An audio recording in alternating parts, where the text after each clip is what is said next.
Bonjour, alors aujourd'hui dans cette vidéo nous allons distinguer deux régimes de diffraction différents.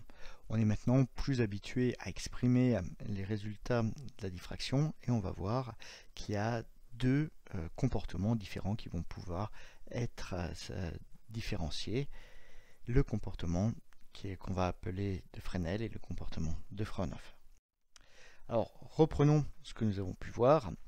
L'expression de l'amplitude diffractée en un point M, on l'obtient à travers le principe de Huygens-Fresnel qui correspond à l'interférence d'une infinité de sources secondaires sphériques situées sur la pupille. Donc si on prend une fonction de transmission f de x, a de m on le déduit à travers une intégrale sur la pupille de f de x multiplié par une source secondaire EIKR divisé par R. On a pu travailler cette expression, notamment en faisant différentes approximations. On se place à une distance suffisamment éloignée, si bien qu'on peut approximer au niveau 0 R par Z0. Ça, on peut le faire uniquement dans le terme qui est au dénominateur. On ne peut pas le faire dans le terme qui concerne la phase, parce que là, la tolérance qu'on a sur un petit changement du terme de phase est extrêmement réduite.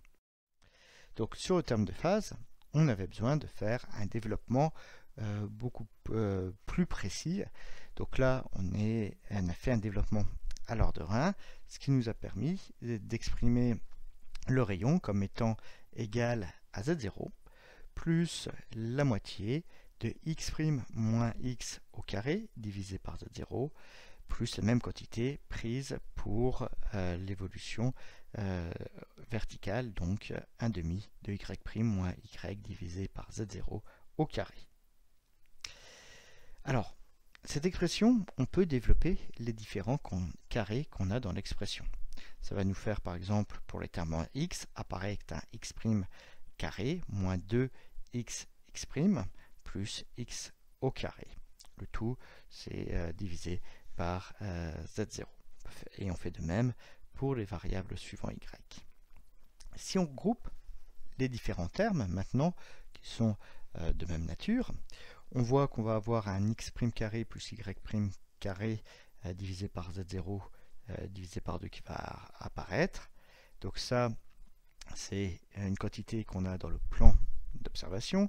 On a la même quantité au niveau de la pupille, x carré plus y carré divisé par 2z0, et puis un terme croisé qui est xx' plus y divisé par z0.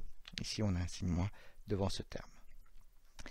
Ce qui peut être intéressant ici d'identifier, c'est ce que représente z0 plus 1 demi de x' carré plus y' carré divisé par z0. Quantité, en fait, elle représente le rayon R0 que j'ai tracé ici. Donc là, on va le fixer, on va le garder. Donc du coup, R, eh bien, on va dire que c'est R0 sur lequel on applique une petite correction qui est 1 demi de x carré plus y carré divisé par z0 moins xx' plus y' divisé par z0. Donc on voit qu'à R, eh bien, on va rajouter deux termes différents et on l'approxime par R0 plus ces deux termes différents. Alors, ces deux termes qu'on rajoute à R0, eh bien, on va leur donner un nom. Le premier, on va l'appeler terme de Fresnel, c'est 1 demi de x carré plus y carré divisé par z0, et le deuxième, ce sera le terme de Fraunhofer, donc moins xx' plus y' divisé par z0.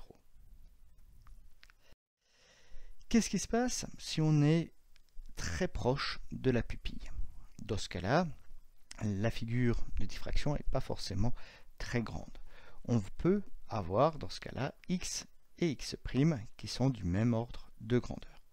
Ça veut dire, si x et x' sont du même ordre de grandeur, que x carré et xx' seront aussi du même ordre de grandeur. Donc les termes de Fresnel et de Fraunhofer, on aura à les prendre en compte tous les deux. Maintenant, si on s'éloigne pour la même direction, eh bien, on voit que x', lorsqu'on va s'éloigner, va augmenter. Donc x' va devenir de plus en plus grand devant x. Et du coup, le terme de Fresnel va progressivement devenir négligeable devant celui de Fraunhofer. Le terme de Fresnel, il n'augmente pas avec la distance de propagation, avec z0, alors que le terme de Fraunhofer, lui, va continuellement augmenter, parce que x' et y' vont augmenter. Donc du coup, plus on va s'éloigner, plus on va pouvoir négliger le terme de Fresnel pour ne conserver qu'un seul terme, le terme de Fraunhofer. Donc pour résumer, si on est près de la pupille, on doit prendre en compte le terme de Fresnel et le terme de Fraunhofer. C'est le régime de la diffraction de Fresnel. Alors ici, faites bien attention, c'est bien les deux termes qu'il faut prendre en compte. Il faut bien prendre terme de Fresnel plus terme de Fraunhofer. Lorsqu'on est loin de la pupille, dans ce cas-là, on va conserver qu'un seul terme, c'est le terme de Fraunhofer. On oublie le terme de Fresnel, on peut le négliger, et on va parler dans ces conditions de diffraction de Fraunhofer. Bien sûr, la question c'est de savoir un petit peu où est-ce qu'est la limite entre la diffraction de Fresnel et la diffraction de Fraunhofer. Alors pour ça, on va donner un ordre de grandeur. C'est que lorsqu'on a une pupille circulaire de dimension typique grand D, eh bien la taille caractéristique de la figure de diffraction, ça on va la calculer dans le chapitre 6, eh bien elle est égale à lambda z0 divisé par d. C'est l'ordre de grandeur de cette figure, de la taille de cette figure de diffraction. Normalement, il y a un petit facteur multiplicatif devant, mais qu'on oublie ici parce qu'on considère que les ordres de grandeur. Donc, mon terme de Fraunhofer, qu'est-ce qu'il va valoir dans ces conditions? Eh bien, il va valoir 2 fois lambda. Là, il suffit de prendre la dimension caractéristique x qui vaut d, lambda z0 divisé par d pour x', ça va nous donner un terme de Fraunhofer qui vaut 2 lambda. Le terme de Fresnel, lui, sa valeur, c'est d carré sur z0. Donc, si on veut être en mesure de négliger ce terme de Fresnel, il faut que 2 lambda soit bien nettement supérieur à d carré divisé par z0. Et ça va imposer une condition sur la distance à laquelle on doit se placer. La distance d'observation doit être bien supérieure à d carré divisé par 2 lambda. Donc la taille de la pupille considérée mise au carré divisé par 2 lambda. Ici, c'est pour donner des ordres de grandeur. On ne va pas passer d'un cas à l'autre. Ce n'est pas une limite franche, c'est une limite très progressive. Alors pour illustrer tout ça, j'ai représenté ici la simulation d'une figure de diffraction où en rouge, eh bien, j'ai représenté cette limite qui est donnée par le critère qu'on a énoncé dans le transparent précédent. Et on voit qu'en dessous de cette limite, j'ai notamment dans les premières distances de propagation, j'ai un comportement qui est très différent de ce que j'observe après cette limite.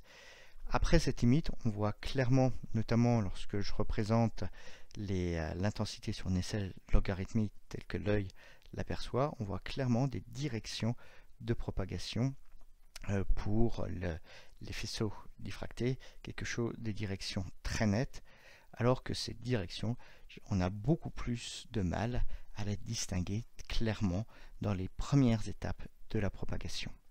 Donc là, ce qu'on sent, quand on voit les motifs qu'on a sur ces simulations, c'est que la première étape, le régime de Fresnel, va être plus complexe que le régime à longue distance, où on a des bandes qui vont se propager dans des directions bien déterminées. Donc ce sera plus compliqué prédire ce régime de Fresnel que le régime de Fraunhofer. On verra pour le régime de Fraunhofer, la transformée de Fourier nous sera d'une grande aide et nous permettra de réaliser des calculs analytiques très rapidement.